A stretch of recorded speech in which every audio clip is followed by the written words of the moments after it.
Hi guys, welcome to Olive City Homestead. Kim here on a sunny, glorious afternoon in February. Today we're going to talk about fruit trees and flowers in February. In the background you'll see my nectarine tree in blossom. Isn't it pretty? That dark pink blossom is so nice to see in the spring.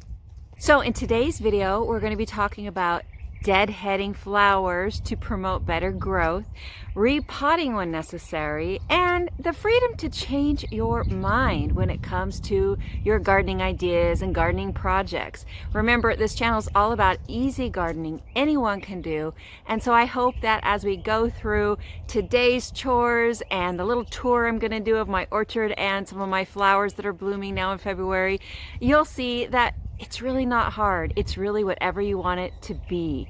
Gardening can be fun, and that's what I'm having now in February. Come join me. It's a super windy early spring day today at the end of February, but look at the almond tree. This is an all-in-one almond in full bloom. I do have a little pruning I need to do. Should have done it before it blossomed, but it won't hurt it to do it now.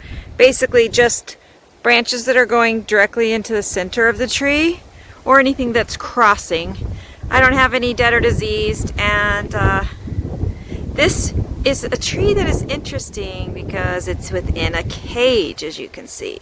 And why is it within a cage in the middle of my olive orchard? Because of these guys right here. Toffee! Toffee! Hi! What would you guys do, you and Coco, if I let you in here? I'll tell you what they'd do. They'd eat the tree. That's what they would do. Yeah, I put them here, this one and the one behind me, which isn't yet in full bloom, probably because it gets a little too much shade. I need to prune the olive trees directly surrounding it. And do a little bit of pruning on it as well. There's a couple of branches right in the middle that just should come out. In fact, a couple of dead ones on this tree right here. Or mostly dead, as they would say in The Princess Bride. But overall, though, I need to just prune both of these a little bit and let the almonds come this spring. It's one of the very first trees to bloom. The other is my nectarines, and then my peaches. But I thought I would show you how beautiful they are before I go about my day.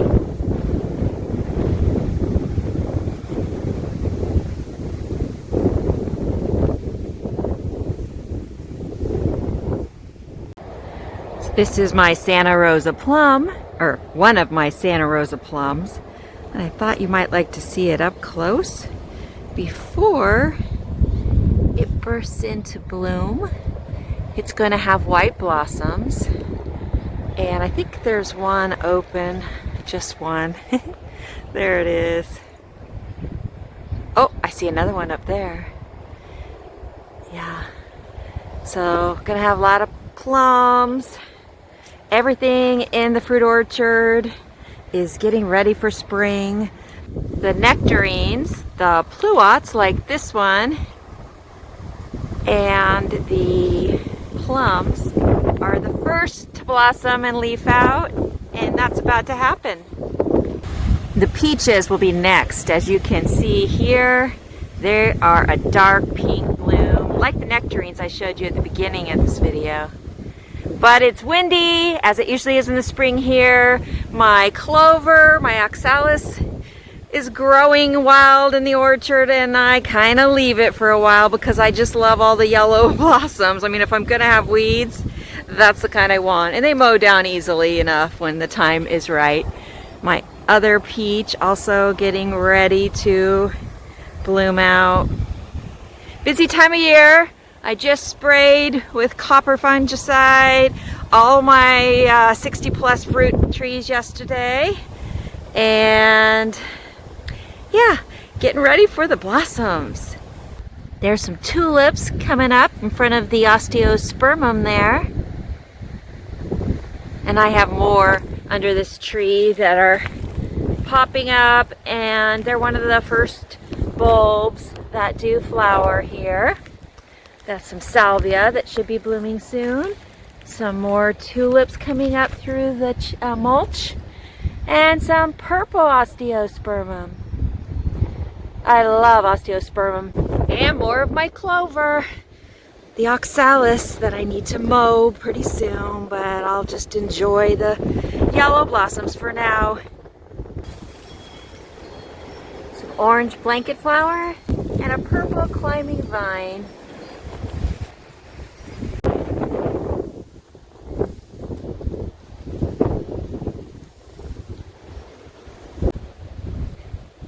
Violas blowing in the breeze. This corner project is looking really good.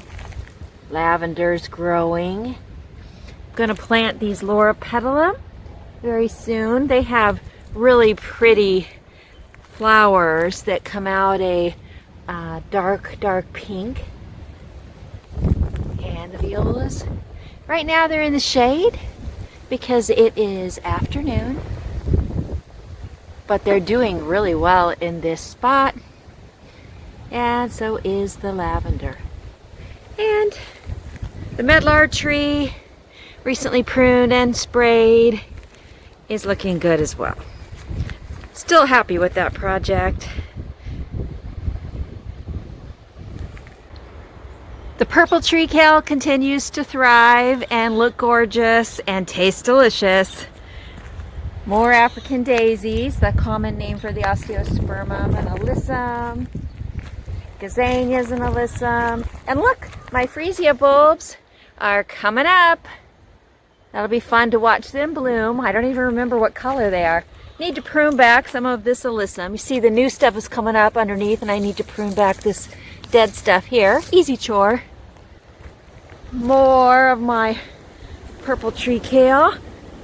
Yep, this one you can see here where I cut them off when the last windstorm blew some down. I cut them off here. You can see leafing out there. It's going to be bushy like this one has become.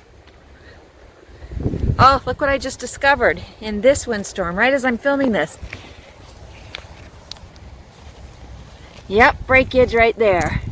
That's okay. Look at how big these trunks are. They're about 3 inches in circumference at this point.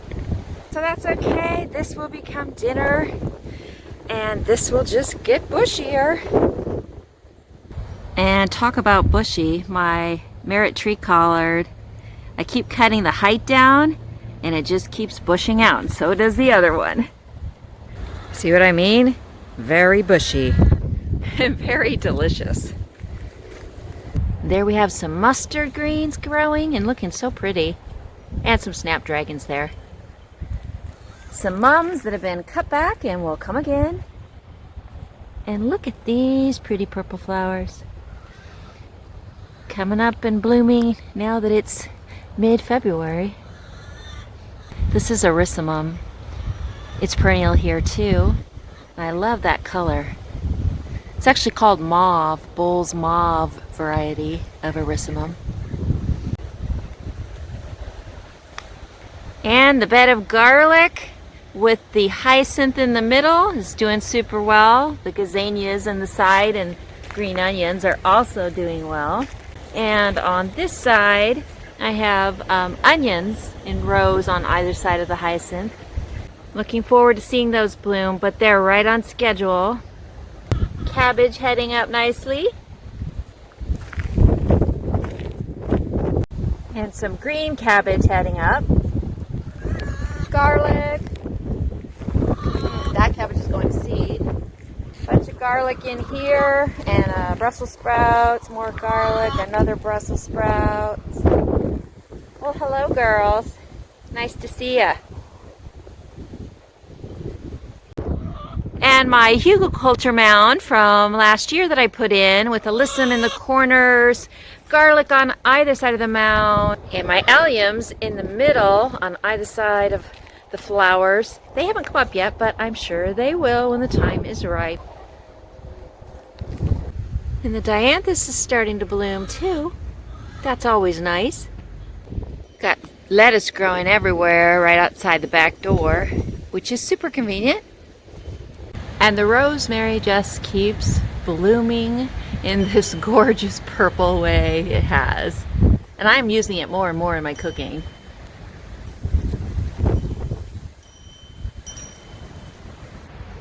Just look at that scabiosa, or purple pincushions.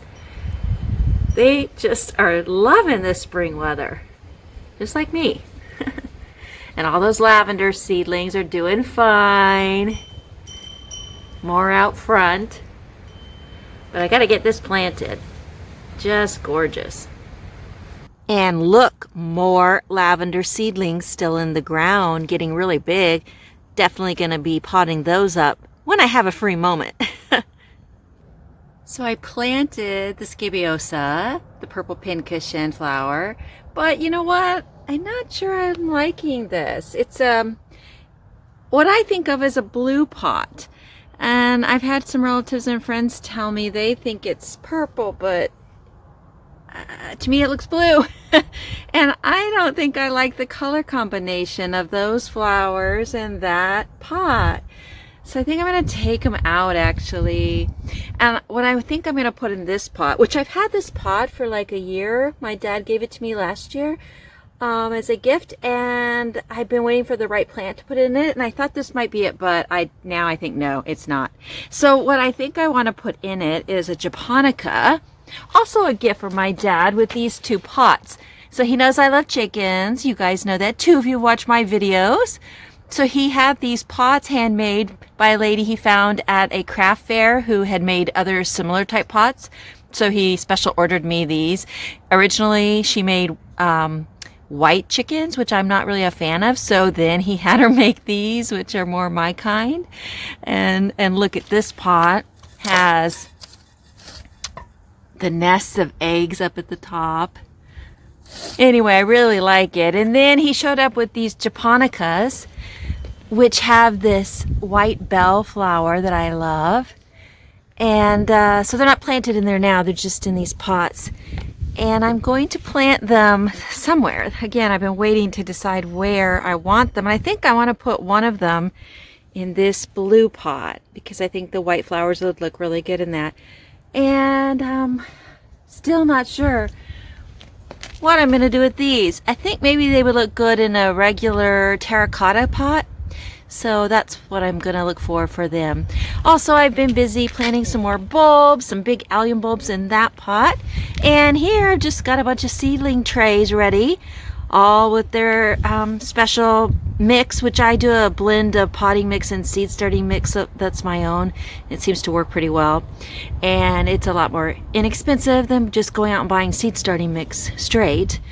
And I've wet it down, and now I'm gonna take it in the house. I have some starts going already, of course. Being in Zone 9B, we have to get an early start, but I've run out of room and I need some more. So that's what's next on the list. But I wanted to show that, you know, sometimes when you do a project, it doesn't turn out the way that you had envisioned, and that's okay. You can either decide you like that version better, or you can change your mind and do it again. It won't hurt this plant to be taken out of this pot and repotted again. So that's what I'm going to do, and I'll show you when eventually I find the pot that, you know, it's meant to be in. So I thought I'd show you what the blueberry plants currently look like. They are sending out their blossoms. They haven't sent out their new green growth yet. So they're still hanging on to their leaves from the fall, but they are definitely sending out their gorgeous pink blossoms.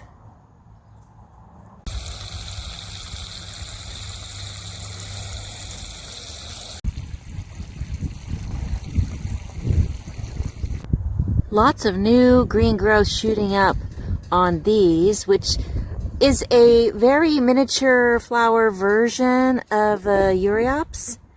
And I definitely need to find more of this plant, or maybe take some cuttings from this one, because I really love it. I mean, I love the original Euryalps. I'll show you that in a sec for comparison. But I think this miniature version is just gorgeous, don't you? And here is the full-size flowered Euryalps. Very pretty and cheerful yellow. The first flowering bush in the spring, and I actually have to say here in Zone 9B it flowers pretty much year round, so it never really stops flowering. But early in February it comes into a really full bloom, and one of my ongoing chores is to deadhead it. You can see blossoms on there that need that deadheading, and what that does for your bushes for the most part is it lets them rebloom. So most flowers are that way, and so it's a chore well worth doing because you're going to enjoy your flowers much longer throughout the whole possible blooming season for each plant. Okay, that little deadheading chore is done, and now all the blossoms look pretty. And if you don't do the deadheading chore, basically you're sending the message to your plant that, okay, you've done your job. Those flowers were pretty. Thank you very much. You've done everything you needed to do, so now you can rest. And I don't want to send that message before I have to, because I want to enjoy these, and I want the bees to enjoy these. And the hummingbirds as long as possible. So deadheading just takes a few minutes, and actually there are many vegetables that are the same way as flowers, so you don't want to send that message that their job is done until you're ready for their job to be done, or until it's the end of their blossoming season or their fruiting season and they need the rest. But that's not yet. This is going to go strong for many months. And this is one of the Loropetalums that I have that is full grown. I have several different varieties, and one interesting thing about them, besides the fact that they're flowers, which are known as fringe flowers, Loropetalum chinense, they're a Chinese flower, and aside from the fact that their fringe flowers are different colors of pink and even purple and a couple of rare white ones, their leaves are different. Even on the same plant, for instance, this one is sort of an olive green leaf right now in February. However, it progresses to a green, a normal green, and in the fall, the leaves turn an autumn color, a red almost, actually. So they're not blooming anymore, but the leaves turn a kind of a fiery red. So I really like this one. And those two that I showed you that are in the 1-gallon pots are kind of similar to this one, but with different leaves. So I'm going to pot them up to larger pots because I don't know when or if I want to put them in the ground. I might like to just keep them pruned to be in a large pot. So thanks for joining me today, folks. I hope you had fun. And if you haven't subscribed yet, go ahead and do so if you like this kind of content. Easy gardening ideas, simple living tips, and just enjoying nature, because nature will take care of you if you let it. Remember, you can create the life and the gardens that you want, so don't let anyone ever tell you otherwise.